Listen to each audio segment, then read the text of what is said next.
3월 20일 월요일 삶의 기적을 일으키는 30분 예배를 시작하도록 하겠습니다.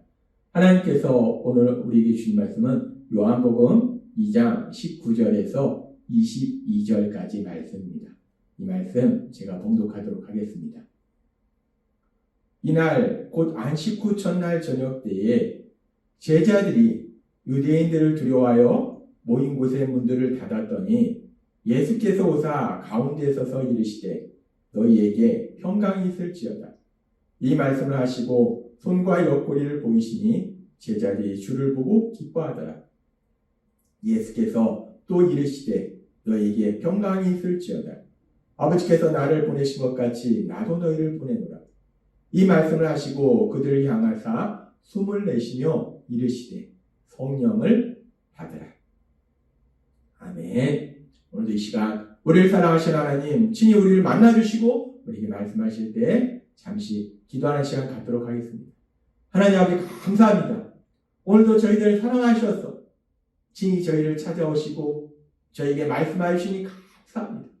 하나님 아버지 오늘도 하나님이 저희에게 말씀하실 때 그렇게 저희를 사랑하시고 저희에게 오셔서 말씀하신 그 하나님으로 인하여 기뻐하게 하시고 그 말씀을 듣게 하시고 그 말씀을 믿게 하셔서 믿음으로 담대히 세상을 살아가며 하나님의 크신 영광을 나타내는 저희가 될 수 있도록 은혜 베풀어 주옵소서.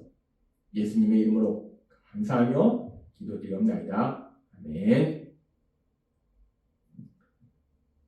십자가에서 죽임당하신 예수님, 그 예수님은 죽음에서 3일 만에 부활하셨습니다. 그리고 그렇게 죽음에서 부활하신 예수님, 이제 제자들에게 나타나셔서 제일 처음 하신 말씀이 지난주에도 우리에게 말씀해 주신 것처럼 너에게 평강이 있을지어다 라고 말씀하셨어요. 예수님의 십자가 죽으심과 부활하심을 통해서 우리를 죄에서 구원하신 구원사역을 이루셨기 때문에 이제 하나님과 원수되었던 우리들이 하나님과 화목한 관계 속에 살아가기 때문에 더 이상 내 힘과 내 능력으로 살아가서 염려, 근심, 두려워하고 절망하는 삶이 아니라 하나님과 화목한 관계 속에서 하나님의 도우심으로 살아가기 때문에 이제 우리는 그 어떤 일을 만날지라도 마음에 평안을 누리게 된다는 거예요. 그래서 우리 예수님께서 부활하신 이후에 제자들에게 나타나셔서 제일 처음 하신 말씀이 너에게 평강이 있을지어다 라고 말씀하신 거예요. 그렇습니다. 예수님의 십자가 죽으심과 부활하심을 통한 구원의 결과는 하나님과 화목한 관계가 되는 것이고 그로 인해서 우리는 마음의 평안함을 누리게 된다는 거예요. 그렇게 예수님께서 십자가에서 죽임당하시고 부활하신 이후에 제자들에게 오셔서 너에게 평강이 있을지어다 라고 말씀하시고 그리고 계속해서 예수님께서는 이렇게 말씀하십니다.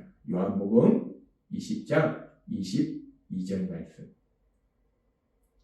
이 말씀을 하시고 이 말씀은 너에게 평강이 있을지어다 라는 말씀을 하시고 그들을 향하사 숨을 내쉬며 이르시되 성령을 받으라 라고 말씀합니다.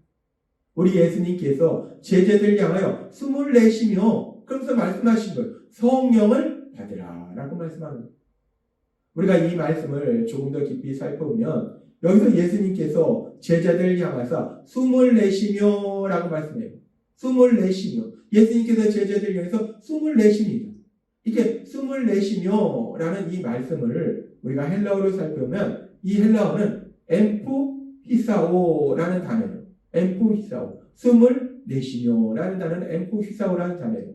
근데 이 엠푸히사오 라는 단어가 우리가 구약 성경에 보면은 구약 성경에도 이 단어를 사용하고 있다는 거예요. 아주 중요한 순간에 이 단어를 사용한다는 거예요. 구약 성경은 히브리어로 되어 있습니다. 근데 구약 성경을 헬라어로 번역한 성경이 뭐냐면 70인역 성경이에요. 그래서 구약 성경을 헬라어로 번역한 70인역 그 성경을 보면은 창세기 2장 7절에 이런 말씀이 있습니다.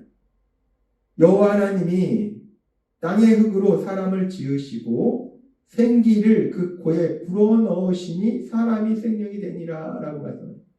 여호와 하나님께서 아담과 하와를 만드실 때 사람을 만드셨을 때 창조하셨을 때 그렇게 사람을 창조하시고 생기를 그 코에 불어넣으시니 라고 말씀해요. 여기서 불어넣으시니 라는 이 단어가 숨을 내쉬며 라는 단어와 똑같은 엠푸히사오 라는 단어를 사용합니다. 하나님께서 인간을 창조하시고 그에게 생명을 쉴 때 사용하신 단어, 생기를 불어넣으시니라는 이 단어, 엠포히사오. 이게 지금 숨을 내쉬며 라는 단어와 똑같은 단어라는 거예요. 그리고 또 우리가 성경에 보면은 아주 중요한 말씀이 있는데 또 하나 중요한 말씀이 에스겔서 37장 9절의 말씀이에요. 이 말씀에 보면 또 내게 이르시되 인자야 너는 생기를 향하여 대언하라.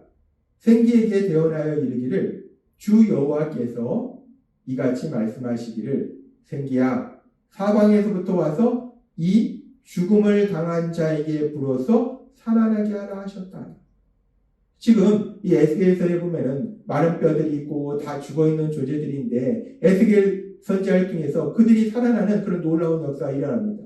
그리고 여기서 지금 이 죽음을 당한 자에게 불어서 살아나게 하라 라는 이 말씀에서 불어서라는 이 단어가 바로 숨을 내쉬며와 같은 엠포피사오라는 단어를 사용한다는 거예요.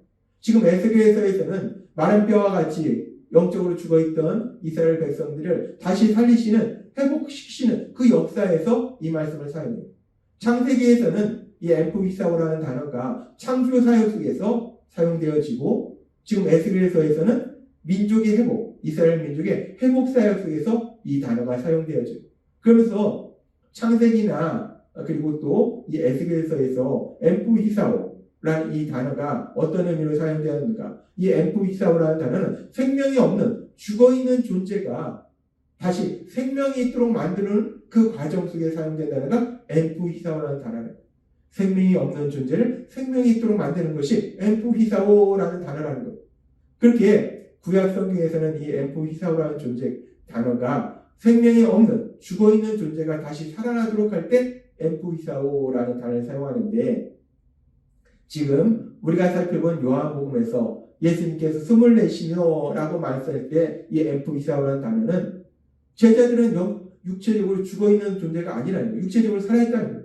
육체적으로 죽어있던 존재를 육체적으로 다시 살리는 그런 역사가 아니라 죄로 인해서 영적으로 죽어있던 존재를 영적으로 다시 살리는 영적인 생명을 불어넣는 그 의미로 엠포히사오, 숨을 내쉬며 라는 이 단어를 사용하고 있다는 거예요. 따라서 지금 요한복음에서 예수님께서 부활하신 이후에 제자들에게 오셔서 숨을 내쉬며 라는 이 표현은 결국 예수님께서 죄로 인해서 영적으로 죽었던 제자들을 다시 영적으로 살리신 것을 상징적으로 표현한다라고 볼 수 있어요. 그렇게 숨을 내쉬며 라는 표현을 통해서 영적으로 죽어있던 제자들을 영적으로 살게 하는 영적인 생명을 주시는 것을 상징적으로 표현하시고 그리고 우리가 이 말씀을 계속해서 살펴보면 요한복음 20장 22절의 말씀에서 이 말씀을 하시고 그들을 향하사 숨을 내쉬며 이르시되 성령을 받으라 라고 말씀합니다. 예수님께서 제자들에게 말씀하십니다. 성령을 받으라 라고 말씀합니다. 성령을 받으라. 이 말씀에서 먼저 우리가 살펴볼 것은 받으라 라는 단어예요. 이 받으라는 단어는 헬라어로 람바노라는 단어를 사용하는데 이것은 어떤 능력을 받거나 어떤 도구나 수단을 받는 것을 의미하는 것이 아니라 인격적으로 영접하는 것을 의미해요. 지금 성령을 받으라라는 말씀에 이 받으라는 단어가 인격적인 영접을 의미하는 람바노라는 단어를 사용한다는 것은 성령을 받는다는 것은 단순히 어떤 능력을 받는 것, 어떤 도구를 받는 것이 아니라 삼위일체 하나님 중에 한 분이신 성령 하나님, 그 성령 하나님을 우리 마음에 인격적으로 모시는 것, 그 성령 하나님이 우리에게 오시는 것, 그것이 성령을 받으라라는 표현이기 때문에 그래서 지금 받으라라는 단어를 람바노, 인격적으로 영접하는 의미를 가진 람바노라는 단어를 사용한다는 거예요. 따라서 성령을 받는다는 것은 우리가 단순히 능력을 받는 것이 아니라 삼위일체 하나님 중에 한 분이신 성령 하나님을 우리 안에 모시는 걸 의미해요. 성령 하나님을 영접하는 걸 의미합니다. 그리고 지금 이 말씀을 우리가 조금 더 깊이 살펴보면 그렇게 예수님께서 너희가 성령 하나님을 너희 안에 모셔라 라고 말씀하시는데 그렇다면 예수님을 믿는 우리들이 사람들에게, 예수님을 믿는 사람들에게, 예수님을 믿는 제자들에게 이 성령 하나님이 언제 오시는 것인가 라는 부분에 대해서 신학자들 세 가지 견해가 있습니다. 지금 예수님께서 죽음에서 부활하신 이후에 제자들에게 오셔서 하신 말씀이 성령을 받으라 라고 말씀하셨어요. 따라서 이 말씀을 문자적으로 해석해서 예수님이 부활하신 이후에 제자들이 오셔서 성령을 받으라 라고 말씀하셨기 때문에 예수님의 제자들은 그 당시에 성령을 받은 것이다 라고 주장하는 견해가 있습니다. 그리고 또 다른 견해는 아니다. 그렇게 이 말씀을 단순히 문자적으로 해석할 것이 아니라 성령을 받으라 라는 이 말씀은 이제 오순절날 이제 성령님이 임하시기 때문에 그 성령 강림에 대한 약속을 상징적으로 표현하신 것이다. 앞으로 오순절날 너희가 성령을 받으라 라는 것을 상징적으로 표현한 것이다 라고 말씀해요. 그리고 또 세 번째 견해는 이 첫 번째 견해와 두 번째 견해를 절충해서 이 성령을 받은 것이 그 당시 그 자리에 있던 예수님의 제자들은 성령을 받으라 말씀하셨기 때문에 성령을 받은 것이고, 그러나 대부분의 예수님을 믿는 사람들은 오순절날 성령을 받은 것이다 라고 또 보는 견해예요. 이렇게 예수님을 믿는 사람들이 도대체 성령을 받은 것이 언제인가? 지금 예수님께서 부활하신 이후에 제자들이 오셔서 성령을 받으라 라고 말씀하셨기 때문에 성령을 받은 시점에 대해서 신학자들마다 세 가지 견해가 있다는 거예요. 서로 다른 견해를 말한다는 거예요. 그런데 우리는 일반적으로 이 세 가지 견해 중에서 두 번째 견해를 지지합니다. 그래서 예수님께서 죽음에서 부활하신 이후에 제자들에게 오셔서 성령을 받으라 라고 말씀하셨지만, 그렇다고 문자 그대로 그 자리에 있던 제자들이 성령을 받은 것이 아니라 이 말씀은 오순절날 이제 성령님이 오실 것에 대한 약속을 상징적으로 표현한 것이고, 성령님이 본격적으로 임하신 것은 오순절날, 사도행전 2장에 있는 말씀처럼 오순절날 성령님이 본격적으로 예수님을 믿는 사람들에게 임했다라고 우리는 보고 있습니다. 그렇게 우리가 그 성령님이 임한 시기는 오순절날 이제 본격적으로 예수님을 믿는 사람들에게 성령님이 임하셨다라고 보고 있고, 그래서 오늘 우리가 이 말씀을 통해서 다시 한번 확인할 수 있는 아주 중요한 영적인 진리는 죽음에서 부활하신 예수님, 그 예수님께서 제자들이 오셔서 하신 말씀이 성령을 받으라 라는 말씀입니다. 성령을 받으라. 이 말씀은 이제 예수님의 십자가 죽으심과 부활하심을 통해서 우리에게 이루신 것이 죄에서 구원받는 것인데, 죄에서 구원받는 것은 첫 번째 하나님과 화목하게 되므로 이제 마음에 평안을 누리는 것이고, 그런데 하나님과 화목할 뿐만 아니라 더 나아가서 더 놀라운 복이 많은데, 어떤 복이 많은가? 하나님과 사랑의 관계 속에 살아갈 뿐만 아니라 그 하나님이 친히 우리에게 오셔서 우리와 함께 하신다. 성령 하나님이 우리에게 오셔서 우리와 함께 하신다. 놀라운 복이 임한다는 거예요. 그래서 우리 예수님께서는 죽음에서 부활하신 이후에 제자들에게 오셔서 성령을 받으라라고 말씀하시는 거예요. 그리고 그렇게 성령이 우리가 예수님의 십자가 죽으심과 부활하심을 통해서 우리가 죄에서 구원받음으로 성령을 받게 될 것을 예수님께서는 십자가에서 돌아가시기 전날 밤 이제 제자들과 최후의 만찬을 나누는 가운데에서도 예수님께서는 제자들에게 분명히 말씀하셨어요. 요한복음 14장 16절은 이렇게 말씀합니다. 내가 아버지께 구하겠으니 그가 또 다른 보혜사를 너희에게 주사 영원토록 너희와 함께 있게 하리니 라고 말씀하셨어요. 이제 예수님께서 하나님 아버지 앞에 구해서 또 다른 보혜사이신 성령 하나님을 너희에게 보내주실 거다라고 말씀한다는 거예요. 그리고 요한복음 16장 7절에도 이렇게 말씀합니다. 그러나 내가 너희에게 실상을 말하노니 내가 떠나는 것이 너희에게 유익이라. 내가 떠나가지 아니하면 보혜사가 너희에게로 오시지 아니할 것이요 가면 내가 그를 너희에게로 보내리니 라고 말씀합니다. 예수님의 십자가 죽으시고 부활하신 이후에 이제 예수님께서 하나님에게로 돌아가시면 보혜사 성령님을 너희에게 보내줄 것이다 라고 말씀한다. 그렇게 예수님께서는 십자가에서 죽임당하시기 전날 밤 제자들에게 보혜사 성령님을 보내줄 걸 말씀하시고, 이제 십자가 죽으시고 부활하심을 통해서 우리를 죄에서 구원하시는 구원사역을 이루셨기 때문에 이제 그 예수님이 하늘로 올라가시면 이제 성령님을 보내주시기 때문에, 그래서 다시 한번 제자들에게 말씀할 때 성령을 받으라 라고 말씀한다. 요한복음 20장 22절의 말씀처럼 이 말씀을 하시고 그들을 향하사 숨을 내쉬며 이르시되 성령을 받으라 라고 말씀한다. 우리는 오늘 말씀을 통해서 예수님의 십자가 죽으시고 부활하심을 통해서 예수님이 우리를 죄에서 구원하실 때 그 구원의 결과가 얼마나 놀라운 역사가 일어나는지를 다시 한번 알 수 있습니다.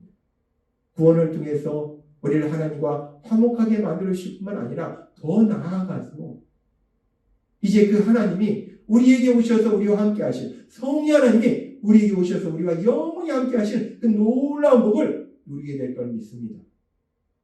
또한 오늘 말씀을 듣고 있는 우리 모두는 이미 우리의 죄를 회개하고 십자가에 죽임당하시고 부활하신 예수님을 구주와 주님으로 믿었기 때문에 죄에서 구원받았기 때문에 하나님과 화목한 관계가 되었을 뿐만 아니라 더 나아가서 성령 하나님, 삼위일체 하나님 중에 한 분이신 성령 하나님이 우리에게 오셔서 우리와 영원히 함께하고 계심을 믿습니다.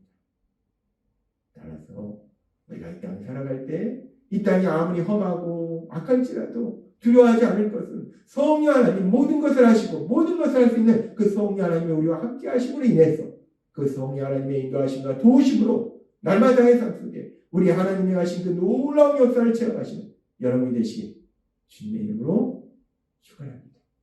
기도하겠습니다. 하나님 아버지 감사합니다. 오늘도 주신 말씀처럼 죽음에서 부활하신 예수님 이제 제자들이 오셔서 하신 두 번째 말씀은 성령을 받으라 라는 말씀이었습니다. 예수님의 십자가 죽으시고 부활하심을 통해서 우리를 죄에서 구원하실 때 우리가 하나님과 화목한 관계로 변화될 뿐만 아니라 더 나아가서 성령 하나님이 우리에게 오셔서 우리가 영원히 함께 하신다라고 말씀합니다. 감사합니다. 그 성령 하나님 오늘도 우리 안에 계셔서 능력을 역사하시고 그 성령 하나님의 인도하심과 도우심으로 우리가 이 땅 살아갈 때 참된 평안을 누리게 하시니 감사합니다. 예수님의 이름으로 감사하며 기도드립니다. 아멘. 이 시간도 하나님께서 우리 주신 말씀 묵상하면서 조용히 기도하는 시간 갖도록